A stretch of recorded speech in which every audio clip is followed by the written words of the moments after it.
Okay, so as we roll into 1813 here, new deck of cards, completely replaces the old deck. We have to determine who goes first. Well, the way it's done is you roll off dice, but you get a bonus equal to the number of victory points, so the British are automatically going to go first at this period. In the next year, the British automatically go first down here. Now, one thing is, we get more and more cards as the war goes on. To indicate maybe the intensity and increase of activity, etc. So unlike most games where, hey, you get 7 card hand, whatever. Here now we're at 8 cards. Next year it'll be 9 cards per turn. So it's kind of a nice increase because both countries are getting more involved. More is happening. The fleets are getting constructed here. And speaking of those, we got the reinforcements placed. And oh boy, do the Americans get a lot.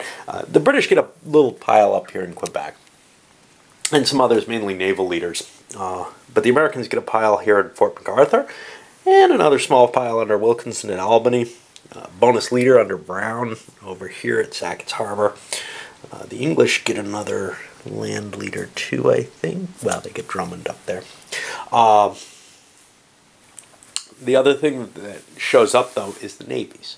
And the navies, a lot of players are probably going to say, I don't need those, my victory points are other things. Well, control of the lakes is worth 2 victory points. That's the first thing. But also there is the key. The British cannot guarantee their supply lines without the navies. Now, something like Kingston is pretty important to them in terms of, that it's a big fort there. That's going to be tough to take out.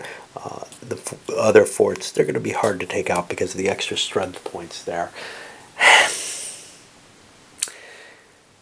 I may actually go so far as to look in the playbook, and I should anyway because there's nice historical background in there if I recall correctly. But I should look in the playbook to see how an assault on a fort really is supposed to work, because I'm a little confused by that.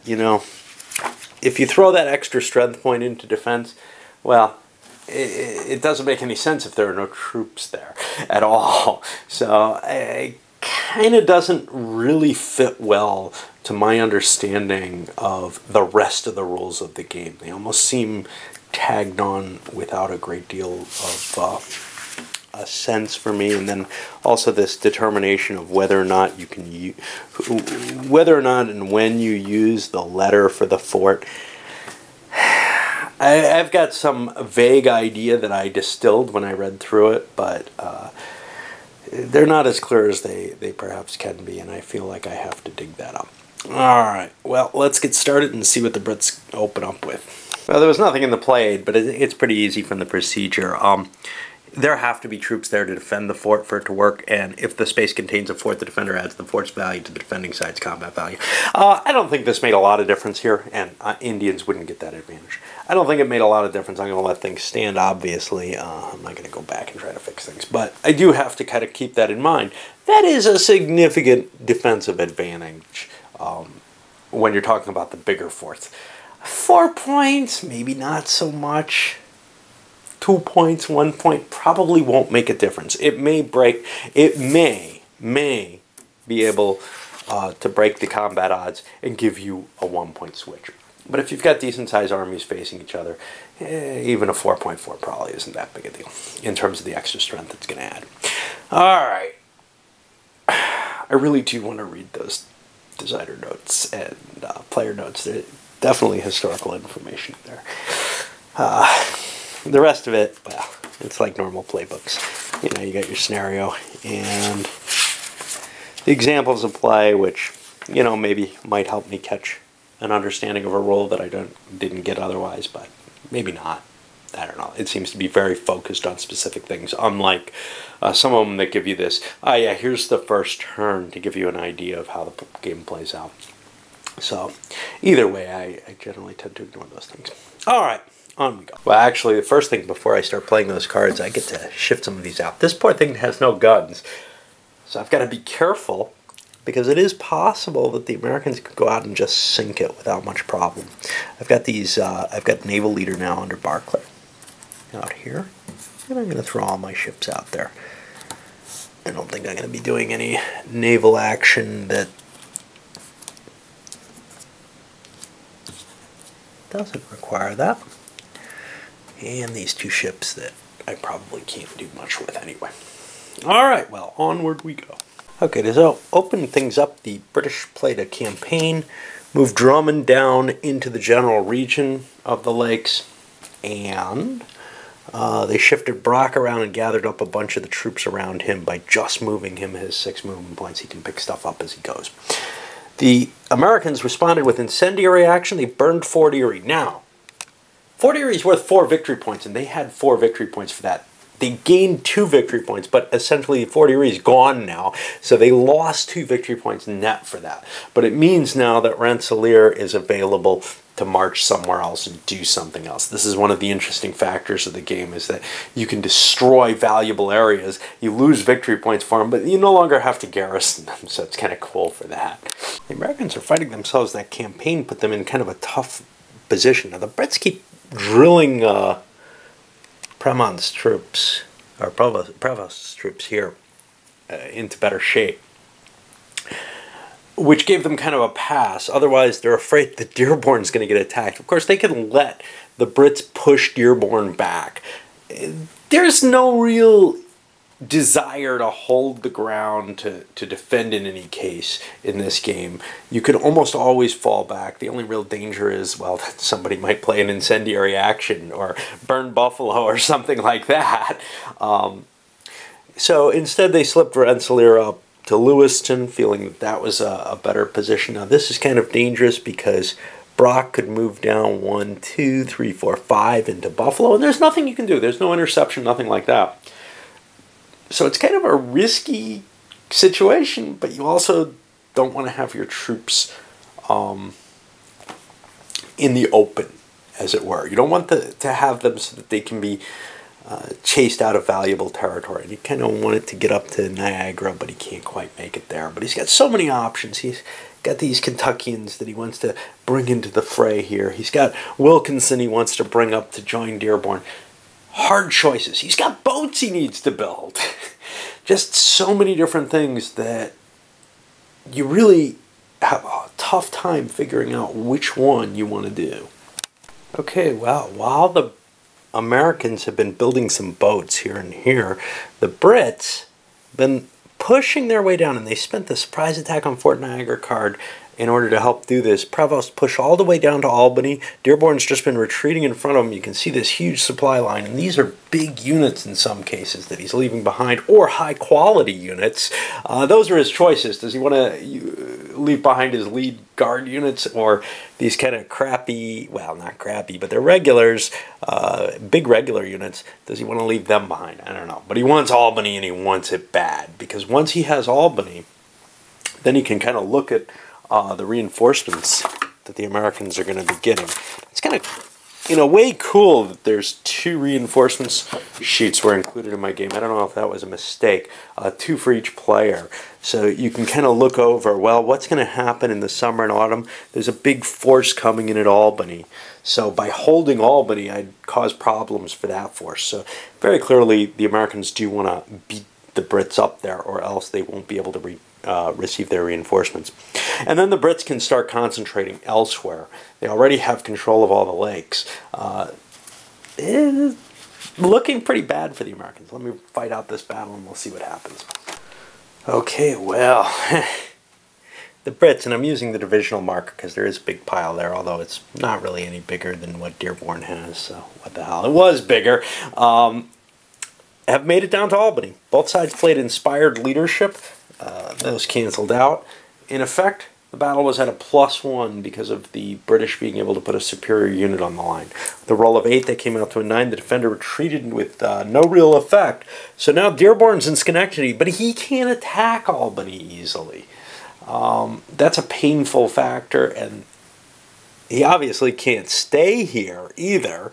That's bad. So now the Brits are actually in a position that I haven't seen them in my one big play, which was, it's beginning to look a little bit more possible. A push for Pittsburgh might work. That would be my next goal, because I'm really outnumbered out here. If I can take Pittsburgh, things might change a little bit. I've got all the lakes. Right now, the Brits are at 30 victory points. I counted up their total victory points, 34 minus the 4 for the 2 American cards that were played. But I still don't think it can be done. And there is this risk. What happens if Brown launches himself up? He could just walk up here and cut the line at Prescott. And then the supply is coming from here. Another cut here, and the Brits are screwed. They're not going to be able to make advances, etc. with this force. So taking Albany is a valuable thing because it's going to prevent the reinforcements, but it is not victory in and of itself. Although the big 12 points and the line going up, I can't get here any other way than cutting through way up through here. That's going to be kind of painful. And we've got Rottenburg up there. I should have left good old Drummond up there. He's got a better bonus in combat, but I didn't. And I brought him down so that he could maybe defend this space. Maybe I could send Prescott, Prevost up forward, back north. Americans keep building boats. Hey, it worked when I was playing them. Brock launches an attack over to Fort Niagara. Both sides lost a step. That left the Americans with a reduced unit only, so they had to retreat. Even though it's a fort, as far as I can tell, that doesn't prevent it. The only thing a fort prevents is a retreat on this this line here. You can't defend a fort to the death in this case. I'm hoping that's what's intended. And it must be because of this. Anyway, Rensselaer is now trying to hold the line here because if Brock can push him back, now he doesn't have to hold it right here. This is not the most advantageous terrain in the world. After the crossing, he may fall back to Erie, but he has to hold Erie because that's his port. His only other option for a port would be Buffalo, which could also be damaged here. And that leads the way down to Pittsburgh as well. So the British are trying for that automatic victory, or at least trying to win on a couple of the fronts strongly enough. We'll see though, because there's American troops available kicking around. They can do some things. Well, the Americans decide to move Harrison up. That dislodges Tecumseh. Remember, he got here by that special card, so he's allowed to withdraw because of that card. So he pulled out of, what is this, Frenchtown here. And then Brock just marched down, and he's ignoring any supply because he's got naval supply, so he's not worried about controlling these spaces. Of course, that gives Fort Niagara back to the Americans, but hey, such is. And he's marched to Erie, which he views as his key point that he wants to capture, conquer, and then push forward. Rensselaer's going to stand and fight there. He allowed himself to be pushed down below. Well, in 2 rounds of combat, Brock and Rensselaer each took a point of damage, and then Rensselaer was forced to withdraw. That made Perry retreat, but he could slip back to Buffalo because it's not garrisoned, so, nor destroyed or anything. So he can go back there and keep building up his fleet. Rensselaer's kind of pushed against the ground here at Pittsburgh, though, and that's going to be a problem for him. I only have 1 card left, a U.S. card. Now we ended up in a kind of weird position that I'm not thrilled with, but let me explain it. Harrison used the mounted Kentuckians, which gives him a +2 bonus in battle, and continued marching up this way. He had to leave Hull behind. Can't bring him with him because he can't subordinate him, but he's got a small enough amount of troops. Marched through Sandwich to Fort Malden. Hits Fort Malden, is victorious. Retreat result on Proctor. The retreat rules in this game are a little weird. As far as I can tell, he can retreat into the space that Harrison attacked from, which is very different from most of these type of games. And in fact, by doing that, he's cut off Harrison's supply, trapped him in Fort Malden. Now, I think if Harrison attacks in Sandwich, he's got supply from this side, so he's okay. But it does create kind of a problem that he has to resolve. Now, if this were, say, a winter turn, that could mean the death of units. As it is, it's not going into the winter turn. We're still in the spring, but we're done with cards, which means we are moving into the summer and autumn turn. And I'm going to load this one up. I was hoping to move things along a little more quickly, but the battles and everything are getting kind of exciting. I don't want to try to jam too much into one video. So right now, what do we have? Well, we have Fort Malden fell to Harrison. We've got Brock sitting in Erie, but Perry fled back to Buffalo. And that also is a little weird. So, like, Perry couldn't have transported troops to Buffalo, but as far as I can tell, the Navy can retreat there alone, even though the sea zone is controlled by an enemy force. Lots of little things that aren't terribly nailed down, at least such that I can find them quickly in the rules. And my feeling is that there are a lot of these little issues sitting around in here. It's part of why it's a short and kind of concise rule book, but again, that probably plays against the tournament player. And then over here we got Prevost in Albany. Now he's got problems in the sense that something's going to come in at Albany. And as long as he's garrisoning it, well, the Americans are going to have to launch their attack. And it may be a two-pronged attack. They make one attack in Albany and then another one with the reinforcements and then another one from Schenectady. Just try to dislodge the British. Because the Americans have no chance if the British are sitting here with 12 victory points there. You can see we're at 29 victory points now total. I'm playing cards like the River Raisin Massacre to activate units because I'm so far behind on the tactical level at this point that the victory points, the extra couple of victory points, man, I can't afford to use them. Usually they felt like a really good thing the other time I was playing and early in this game, but right now I got to do something about these Brits and I need every single card I can get to do it. I also have to worry next turn because it's winter coming after that. You got to find good safe places to be. Schenectady is not a safe place to be.